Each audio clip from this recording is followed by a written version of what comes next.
Alright, another LED sign was getting cut out here. We're just using a piece of our entertainment center here for our backer. So we're cutting the channel for the LED right now. And then we'll cut out the shape and start making our sign. We're in the process of making another LED neon sign for a candy wall for an upcoming event.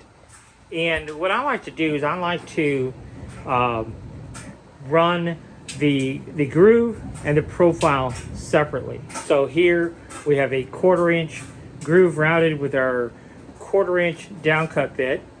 This is just some scrap oak plywood out of an old entertainment center that I found. Neighbor threw it away, and so I broke it all down and just reusing the plywood. So we've got a 1/4 inch deep groove here with our 1/4 inch downcut bit, but the groove itself is 7 millimeters wide. In this particular sign, we're using 6 millimeter silicone diffuser for this project. So we make our groove 7 millimeters, and it fits in there real nice and snug, and turns out really nice. So now what I'm going to do is I'm going to go ahead and route the profile. Again, we're going to use our 1/4 inch downcut bit, but I just do it in 2 separate operations.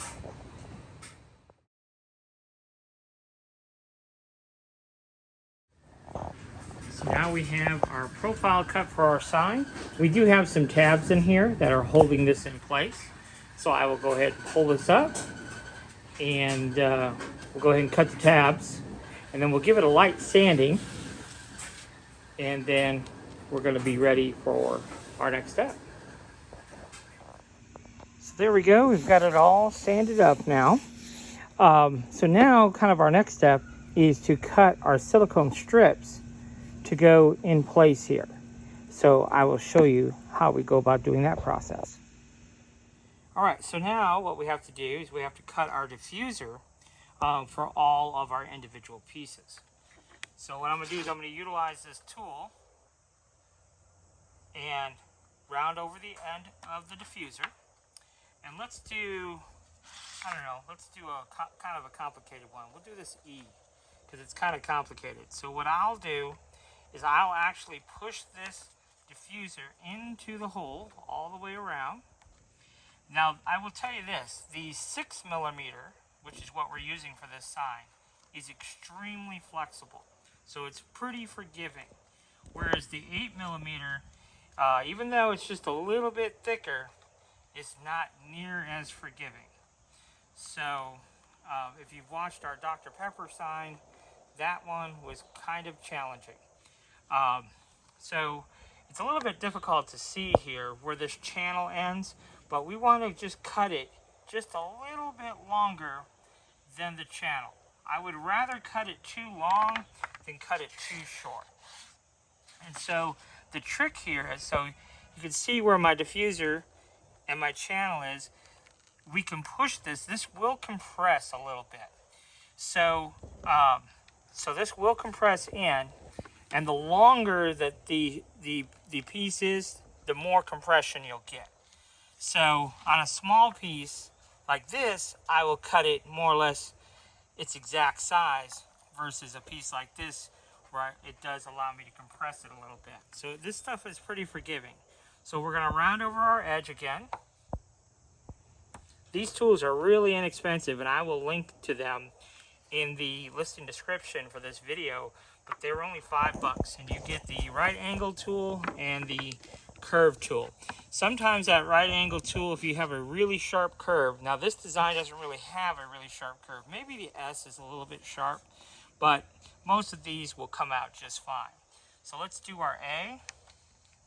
And again, we'll put the diffuser in.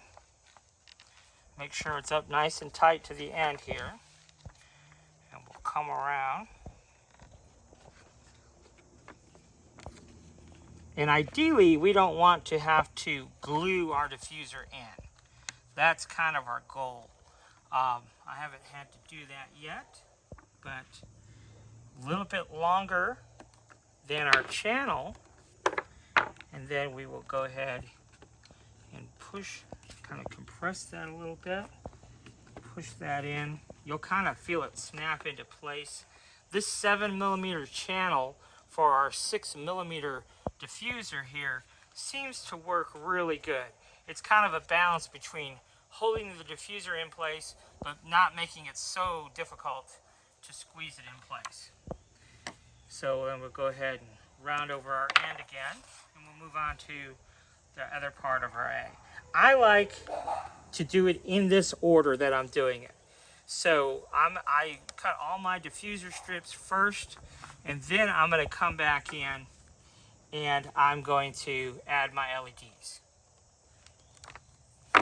So there we go. You can see my diffuser is just a little bit longer than my channel. Now this particular design, something else to point out too. On this particular design, we don't have any real fancy cuts where the shape of the diffuser is in line with the next shape it connects to. I try to avoid that if at all possible, just because it's a little less tinkering with.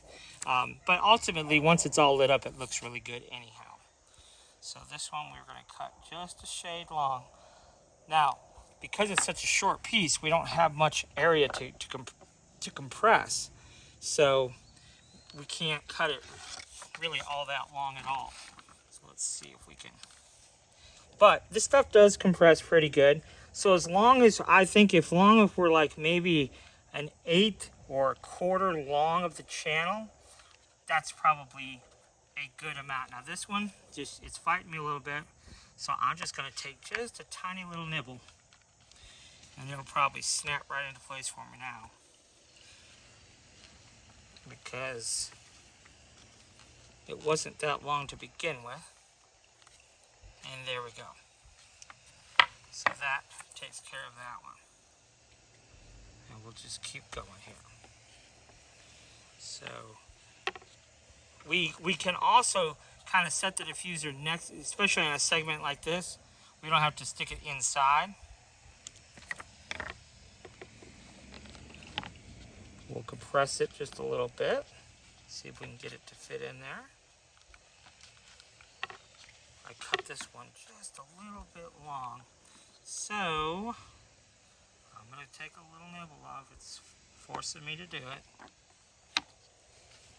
Sometimes it'll force you to do it. Looks like it might want me to take another little nibble off. Just tiny little amounts, because we don't want to waste the diffuser. I'd rather be too long than too short. Okay, so that squeezes in there pretty good. Let's go ahead and do the R, and then I will go ahead and finish the rest off camera here. So let's go ahead and do the R. So we will start here. That's a pretty sharp bend right there. So we may have to do something special there. I'll show you that in just a second here.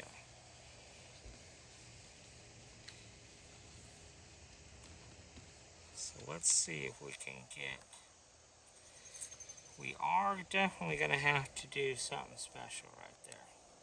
So we're getting our length at this point. Okay, so that's where our right angle tool comes in, because this R is pretty sharp. So what we'll do is we'll put it in place here as best we can and figure out about where that's going to be. And I'm just going to use my right angle tool to take a little notch out. See that little tiny notch? I'm going to start small, and I would recommend you start small.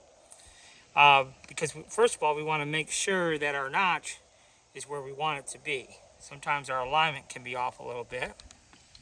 So if it is off a little bit, what I'll do is I'll just take a little bit off this end. That's a good trick. If we know that we're gonna have to go around a curve, just leave this end long, and you can line up the notch right where you need it to, and then you can cut this side to length. But I didn't do that this time, but that's all right. So you could see how much easier that little tiny notch made this going in that channel. I was fighting it without that little notch, and now it fits beautifully. And if you do it right, you won't even see that you made that notch. So that's the other thing. So take tiny little bits until you kind of understand how this is going to react and how deep that curve can be. Sometimes when I first started out, I took a much bigger bite and then wound up with a big chunk missing there. So we'll do one more piece. This is the part that will just take a little finessing for you to get comfortable with. And I can tell you, I've gotten faster and faster and faster at it as I do more and more signs. So it is a bit of a tedious process, but if you get your channel the right width, now you're gonna have to play with that a little bit depending on where you get your diffusers from. But if you get your channel the right width, where it's gonna hold the diffuser nice and snug, but also not be so difficult to get it in, once you figure out that happy sweet spot, then it'll go pretty good for you. Like I said, that Dr. Pepper sign really took a toll on me. I accidentally ordered the 8mm instead of the 6mm, and so I paid the price because it was pretty difficult to get that in there correctly. All right, so there you go. So you can see how it's kind of come along, and we're going to go ahead and finish the rest off camera, and then we'll move on to our next step.